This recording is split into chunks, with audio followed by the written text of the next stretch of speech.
Hi, friends. This is Sonia here. On this day where we're commemorating the legacy of Dr. Martin Luther King, I wanted to come on here and read this statement that I've written for this particular on this particular channel of voting according to our values, where we're, we have these values that we're voting and we're not voting against them, and we're actually paying attention to who we're voting for and what they believe and what type of policies that they would put in place. So I wanted to come on here and just read this statement, this short statement about what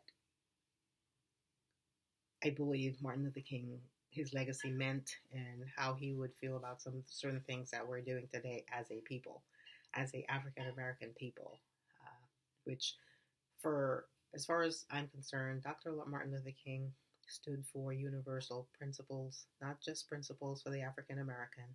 He happened to be wrapped in the African American package as an African American man, but his values were from his belief and his faith in God, as he was a Christian pastor.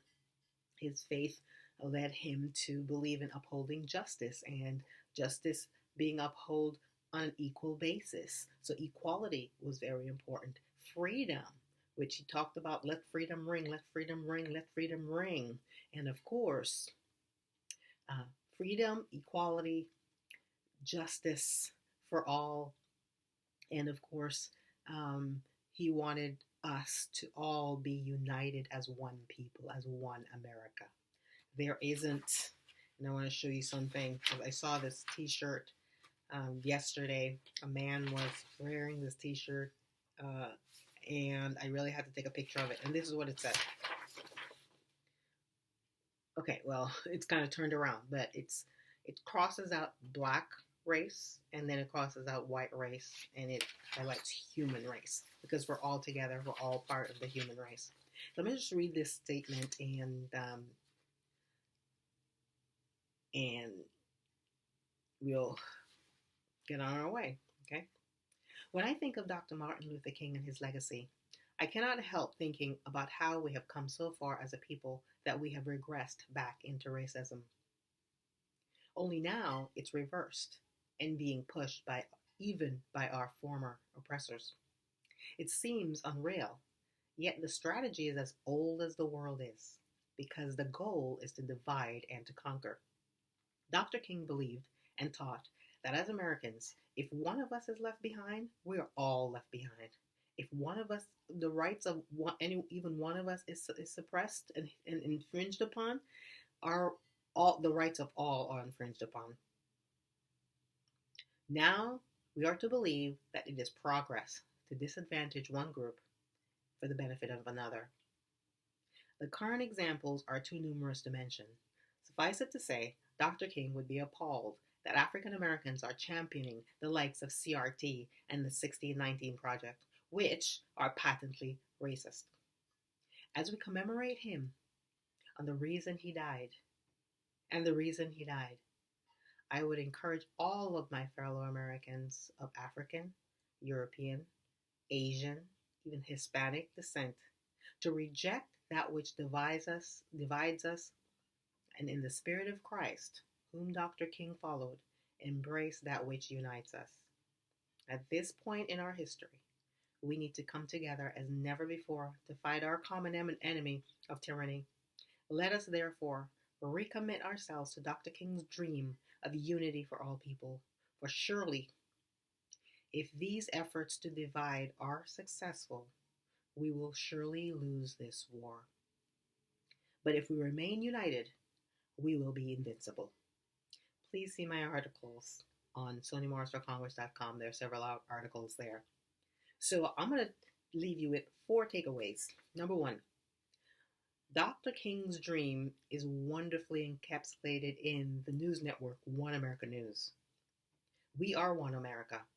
It was for a united America, not a black or white America, but for one united with various people groups working as one. Those leaders who would refer to us by our skin color are not lovers of unity and have an ulterior motive that is anti-American and anti-American people. Have we so realized his dream of equality for the African American that we are now at the point where we are choosing to go back to the days of division in our nation? MLK, that was number two. Number three, MLK would be appalled at the likes of CRT and the 1619 Project, as I mentioned before, and the call for reparations, the trend to erase parts of our history, the 1619 Project, all ignoring the content of one's character and replacing it with general categorizations based on skin color.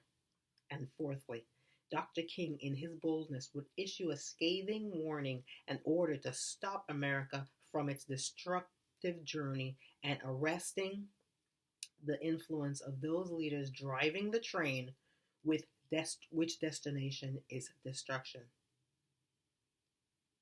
of these great United States of America, as constituted by the framers. He would warn us that a divided America is a conquered America.